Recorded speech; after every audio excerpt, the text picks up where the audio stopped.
Sir Kanwar यात्रा का समय चल रहा है। कांवड़ यात्रा चल रही है। जो कांवड़ यात्री हैं सबको शुभकामनाएं हैं। भगवान भोलेनाथ जी को जल चढ़ाने के लिए कठिन साधना करते हैं और इतनी बड़ी मात्रा में जल ले करके इतनी लंबी दूरी तय करते हैं। भगवान भोलेनाथ जी उनके सारे मनोरथ सिद्ध करें और कांवड़ यात्रा को लेकर के कोई असुविधा ना हो, इसके लिए प्रदेश के सभी 75 जिलों में जो भी जरूरी कदम हैं सुरक्षा के, व्यवस्था के, यातायात के, वो सब सरकार ने उठाए हैं और सभी स्थानों पे उपयुक्त व्यवस्थाएं की गई। सर, आपने अभी ट्वीट में कहा था कि राहुल गांधी जेल जाना चाहते हैं, तो क्या कब तक जाएंगे सर?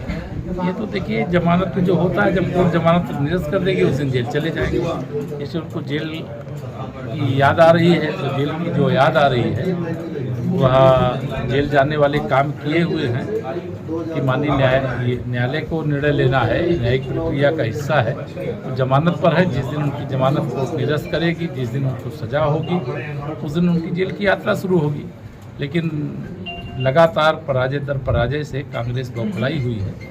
पूरा नॉर्थ ईस्ट इस समय भारतीय जनता पार्टी और हमारे गठबंधन के पास है और जिस प्रकार से हमारे आसाम के मुख्यमंत्री हेमंत बिस्व शर्मा जी के बारे में उन्होंने टिप्पणी की है, ये उनकी हताशा का परिचय है। सर, दूसरा सवाल ये है कि आजम खान साहब जो सत्ता में रहे अखिलेश के, उनका चाबुक चला, वो कौन सा चाबुक था और ना घर के रहे घाट के रहे? आपके ट्वीट में मुजफ्फरनगर से के दंगों से लेकर के अगर हम कहें कि बनारस तक के दंगे होते थे या प्रदेश में कहीं कुछ होता था तो उसके पीछे अगर कोई रहता था, जो मुस्लिम तुष्टीकरण की राजनीति होती थी, जो अन्याय किया जाता था, उसके सबके पीछे समाजवादी पार्टी की, चाहे श्री मुलायम सिंह यादव जी के नेतृत्व में सरकार रही हो, चाहे श्री अखिलेश यादव जी के नेतृत्व में रही हो, उन्होंने वहाँ सब कुछ किया जो नहीं करना चाहिए। लेकिन आज डाक के 3 पास।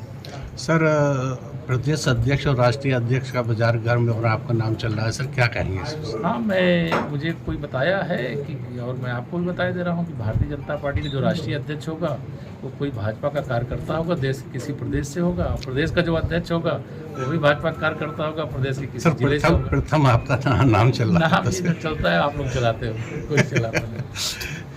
सर, उत्तराखंड सरकार ने सर स्कूलों के अंदर गीता के श्लोक पढ़ाए, क्या उत्तर प्रदेश में भी कोई ऐसी? देखिए, ये श्रीमद् भागवत गीता पढ़ाने का जो भी निर्णय मुझे मालूम नहीं है, अगर लिया गया है बहुत सराहनीय है।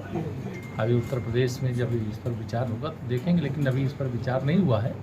लेकिन कहीं पर भी कोई अच्छा काम हो रहा है उसका स्वागत है और श्री पुष्कर सिंह धामी जी और उनकी सरकार को बधाई।